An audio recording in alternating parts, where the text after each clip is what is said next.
I'll take the 20 million, I said quietly, forcing the words past the tight knot in my throat. Once the money is transferred, I'll remove myself from Dorian's life completely. You have 5 days.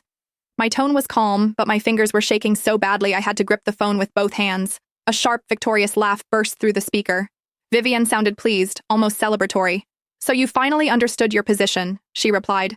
Excellent. I'll see that everything is arranged, Camille. Just remember our deal. Stay out of my son's sight forever. I don't want you anywhere near him again. She ended the call before I could respond.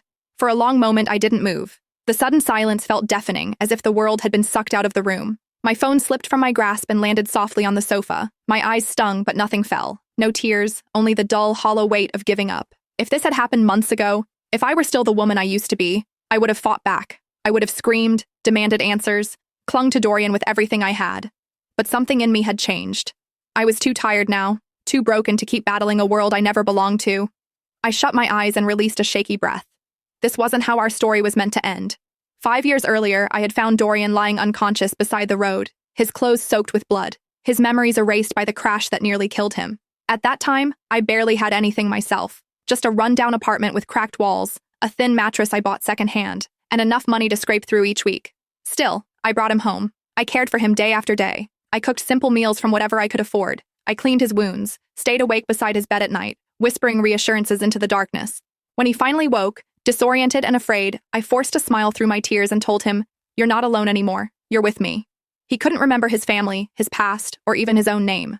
But somehow, he remembered me. In that tiny apartment, in that fragile little bubble we created, we fell in love. It wasn't grand or glamorous. It was raw, imperfect, real. He worked tirelessly, taking every odd job he could find, saving each dollar. At night, he'd hold my hand and murmur, "One day, Camille, I'll make sure you never have to struggle again. I'll give you everything." And eventually, he did. Because the truth came crashing back into our lives. Dorian wasn't a nobody. He was the heir to one of the most powerful corporate dynasties in the city, born into unimaginable wealth. When his memories returned, he took me with him into that glittering world of privilege and influence. I thought it was the beginning of our happily ever after. He stood up to Vivian, his cold, commanding mother who treated me like dirt under her heels. He slid a diamond ring onto my finger and vowed, "I choose you. Always. You're my home, Camille." But fairy tales don't last. Then Yvette came back. His first love. The woman who belonged effortlessly to his world.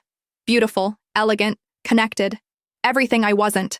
She returned as if she had never left, and little by little, I felt myself fading into the background. He forgot our 6th anniversary. I waited in the penthouse, dinner growing cold in front of me,